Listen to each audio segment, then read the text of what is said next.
What's going on, ProGuides family? My name is Reflect, and today we are going to be taking a look at some of the newest changes that are hitting us with patch 1.05 today. We got some awesome things to talk about, but first, you know what time it is? It is time for the question of the day. Today's question is, what changes are you the most excited for? Personally, I think the new Agent KILLJOY is going to be really fun to play around with, especially with her ult being a giant stun that only affects enemies. Don't forget to leave your thoughts in the comments down below, but feel free to do it at the end of this video until you have seen all of the additions coming. Now, without further ado, let's get into it. Next, we are going to be looking at the quality of life changes coming to Valorant. Firstly, we have players who report other disruptive players will now receive an email if the reported player has been punished. It is always cool when we get to see when that guy that we reported for being an all-around bad teammate is getting banned and getting notified that you helped. It will also hopefully help prevent people from being toxic, even though we know that's not going to happen. Another thing that Ryan took a stab at is they fixed an issue that was causing SOVA's drone to rotate slower than intended, so all of you SOVA mains can be happy that your drone can now fly properly. Things like this are always changes that are great because it shows that Riot is trying to stay on top of the bugs, including another one with REYNA that was causing her not to get the full Devour heal if her overheal started to decay. Now you REYNA mains have no excuses when you forget to press Devour in the middle of a gunfight. It is always really nice to see Riot making sure that they are on top of polishing the player experience, and today, it seems, they did a pretty good job of it. Alright, it's time to finally go over what you all have been waiting for, the GLITCHPOP skins. Riot actually gave us quite a lot of information about these beforehand. If you haven't already heard, GLITCHPOP is the newest skin collection coming to Valorant, consisting of a Bulldog, Frenzy, Judge, Odin, and Knife skin. Each of the skins is going to cost 2,175 VP each, with the Knife costing 4,350 VP. These prices are more expensive than the Oni skin collection we just saw leaving the shop, and you guys were already unhappy with the prices of those skin, so it's going to be interesting listening to the feedback Riot will get on this skin collection. While I agree roughly $87 is quite pricey to pay for a pack of skins, I commend them on their commitment to not use loot boxes, and you simply pay for what you want. Loot boxes and other mechanics like it have become so prevalent now that I feel that it is in order to at least acknowledge that Riot is standing up and trying to do better. However, $21 for a skin on top of the Radiant points that you might need to buy in order to fully upgrade it is something a lot of people have been outspoken against. It is really up to Riot and how they choose to handle the situation, but in terms of the skins themselves, personally, I think they look pretty cool. Maybe a bit too anime, but I do like the electric pink and blue style as well as the techno look they are going for. I hope Riot keeps up the good work, coming out with good looking skins, and takes the feedback from their community seriously and takes a second look at their skin prices. Diving into the next spot today is the new Battle Pass that we are getting today. It features a brand new line of skins alongside the other rewards. The Battle Pass will cost 1,000 VP or roughly $10, which is how much the Act 1 Battle Pass was priced at. We did get a look at the skins that we are going to be getting with the Battle Pass, and we actually already know the names of the collections. Currently, it looks like we are getting a black and red classic and operator skin called Red Alert, a shorty, vandal, and knife skin that look a lot like something from the Reaver collection, with its black base with glowing purple in places, called Hive Mind. We are also getting a very nice orange and white geometric pattern skin for the Guardian and Sheriff called Polyfox. We also saw some new sprays that are likely to be a part of the Battle Pass, including what looks like a KILLJOY spray for Alarm Bot, a portal with a skyline in it, and a Viper green chemical logo being crossed out, and a spray with some Chinese on it saying "Defy the Limits." All in all, it looks like this Battle Pass is shaping up to be another pretty awesome one, and I can't wait to see you all in ranked and grind it out with you guys. Finally, something that many of you have been asking for, Valorant is getting a deathmatch mode. It turns out that it will be the first to 30 kills or whoever has the most kills inside of 6 minutes. Players will be able to buy any weapon whenever they want and drop it as they please. There will be health packs that drop around the map to help heal players and kill streaks to reward players that are performing well. Players will also spawn with heavy armor, so there is no need to worry about buying that. When you are killed, you have to wait 3 seconds to respawn, and you have 8 seconds of invulnerability upon actually respawning. However, this will disappear as soon as you move or shoot to prevent you from just slaying out for 8 seconds. It is also nice to know that you won't be penalized for dropping out of a deathmatch early. So if you just want to kill some time or warm up for a match, you don't have to worry about being hit with a Q block. The minimap will also reveal all enemies every 5 seconds to help make sure that you constantly know what direction to go to run into other players. All in all, it looks like this deathmatch mode is shaping up to be a nice addition to the lineup that we already have, though only having 3 truly separate game modes is a bit sparse. Riot has already stated that they plan to keep releasing game modes, so at least we will have some new things to play around in as the game continues to grow. Do note that the free-for-all game mode will release in beta, and hopefully we'll be seeing some great changes to this mode to make it even better than it will be. If you guys haven't already heard, then you must be living under a rock, because we are talking about Valorant's newest addition to the roster, KILLJOY. If you want to see a more in-depth look into KILLJOY, then be sure to check out our video on her in the description down below. We will also be coming out with a guide to KILLJOY soon, so be sure to subscribe to the channel and ring that notification bell to get notified when that video goes live. Back to KILLJOY. We know that she's going to be a Sentinel class, which means she is going to be butting heads with the likes of Sage and CYPHER. However, her class isn't the only thing we know, as we actually have all of her abilities down as well. Taking it from the top, we have Alarmbot. Alarmbot is a deployable ability that can stick to surfaces within a certain distance from KILLJOY. After placing, Alarmbot will go into alert mode and be on the lookout for any attackers. When it spots an attack in its area of effect, it will activate, notifying KILLJOY that it spotted an enemy. Then it will rush towards the spotted enemy and explode, dealing a small amount of damage, but also making all victims damaged by it take extra damage from all sources for a period of time. The next ability KILLJOY will be deploying on the battlefield is Turret. Turret is an automatic sentry that can be placed and recalled by KILLJOY at will. After being placed, it'll take a second to go into its standby mode, and then after that, it will stay in its standby mode until it spots an enemy within its 180-degree line of sight. After spotting an enemy, it'll activate and begin shooting them in 3-round bursts. The damage per burst is pretty low, so you don't have to worry about getting shredded by her turret, but it's still a nuisance that you'll have to deal with. The last of KILLJOY's basic abilities is her Nanoswarm. Nanoswarm is a throwable ability that will stick to the ground and cloak to become invisible. When placed, KILLJOY can activate Nanoswarm by looking at it and pressing the ability key. This will release a cloud of nanobots that will quickly make work of any enemies or teammates caught inside. The last of her abilities, and also her ultimate ability, is Lockdown. Lockdown is a beacon that has to be placed to be activated. Once activated, the beacon will channel for something like 15 seconds, and at the end of that timer, will severely impact movement and potentially other things for enemies that are caught inside the blast. This has the potential to be a game-changing ability if used correctly, and I can't wait to see some of the insane combos that people are going to pull with this ability.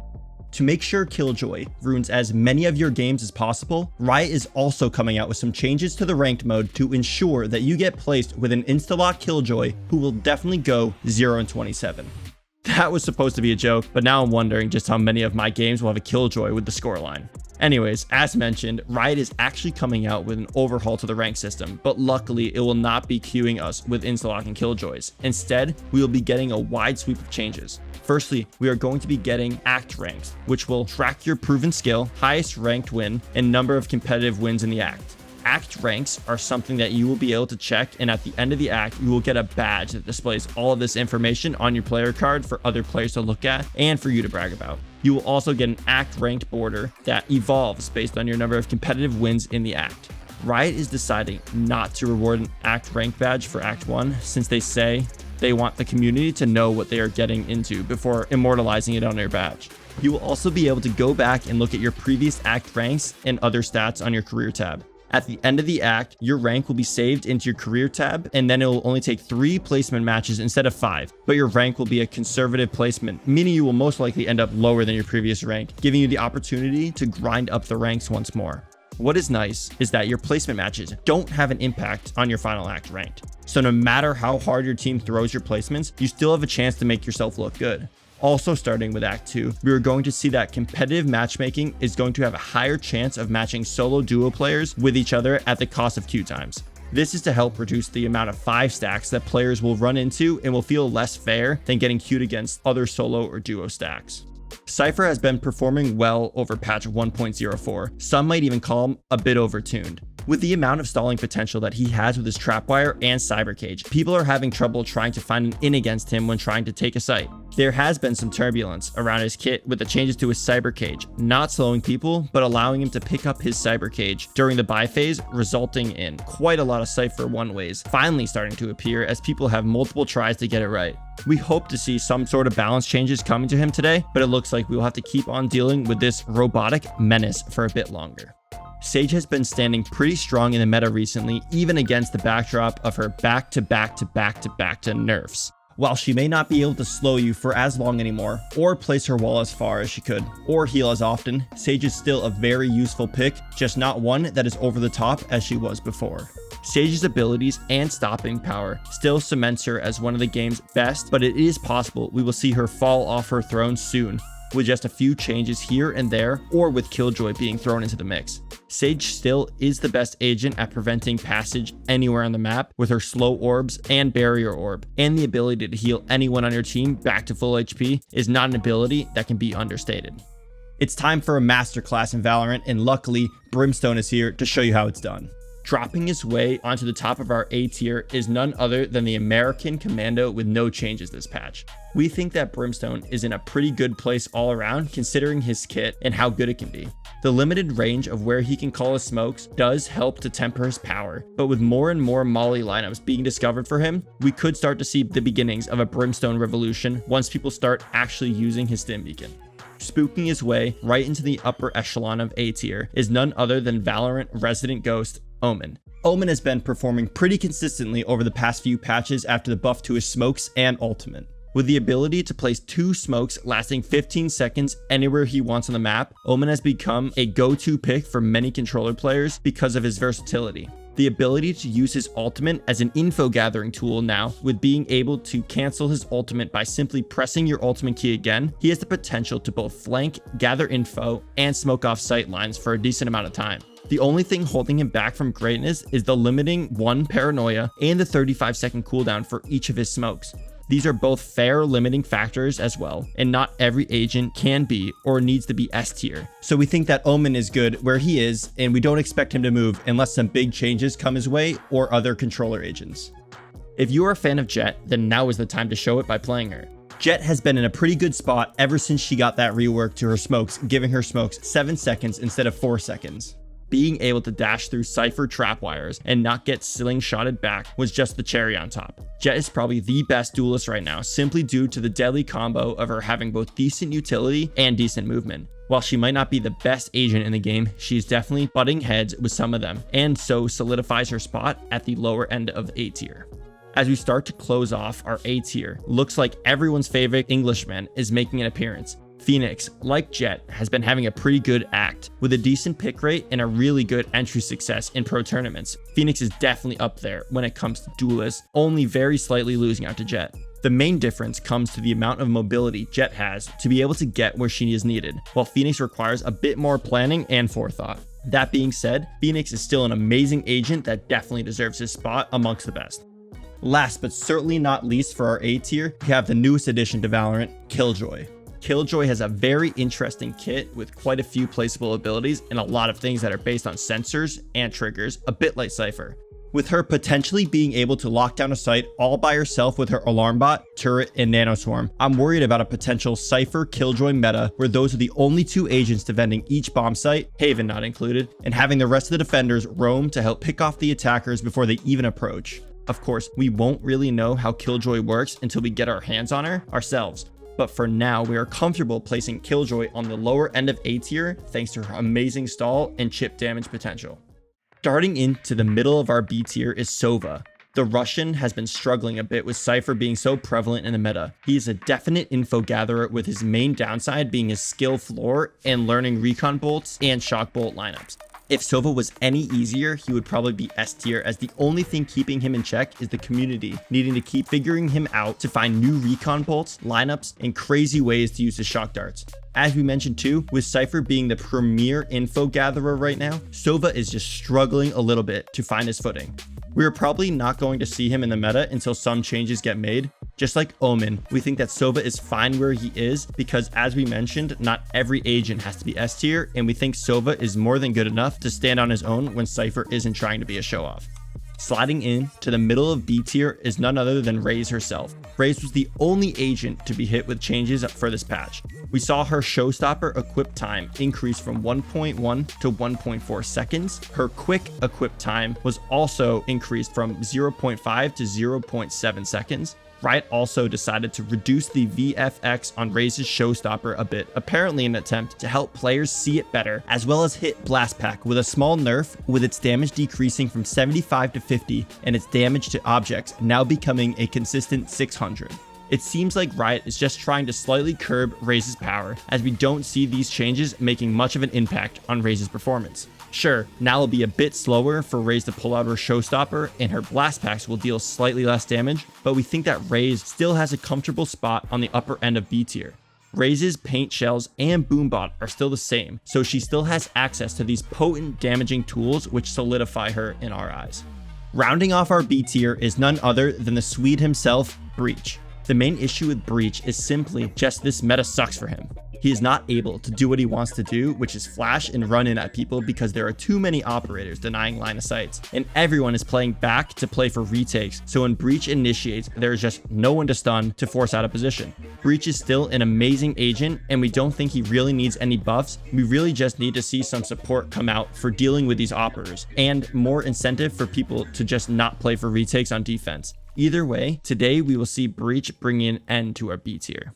We know, not the agent you want to see starting off our C tier, but Viper really just hasn't been performing to the level expected with her recent buffs. Sure, we have seen a lot more people playing her and doing better with her, but honestly, with the crazy changes made to her, a play increase and doing just better with her shows what kind of state this agent is in. Personally, I think Riot just needs to rework Viper at this point. I know the game has been out for a couple of months, but there just seems to be something about Viper that the community just doesn't like and doesn't want to use her. Not to say that there aren't Viper mains out there and dedicated to the agent, but if you are looking for a new main, I'd say give her a shot, but don't be surprised if you end up not liking her. And finally, the agent to round off our C tier is none other than REYNA herself. REYNA was designed to be a feast or famine agent, and so by design, she's going to have good days and bad days. Where this really comes to hurt here are exactly in tier lists like this. The problem isn't that REYNA is bad, it's that we can't find someone worse than REYNA. Every agent has their place in Valorant, and every agent is viable, so when it comes to choosing a worst agent in the game, you start to look for consistency, and unfortunately, REYNA just doesn't have it. It is the classic your REYNA versus their REYNA. Your REYNA will go 2-23 while their REYNA goes 23-2. And that will come down to player skill, but also just the fact that sometimes it can be hard to get going with REYNA. If you main her, I would recommend picking up a secondary agent just for those days when you aren't feeling your shots and need someone that can be a bit more consistent in their help to the team. That about does it for today. If you liked the video, then be sure to leave a like and maybe even consider subscribing. We release new content like this every time there's a new patch, but we also upload guides every single day, so there are tons of ways for you to improve. If you want the true ProGuides experience, then head over to ProGuides.com to hire one of our amazing Valorant coaches today. Until next time, my friends, this has been Reflect, and I will see you all next time.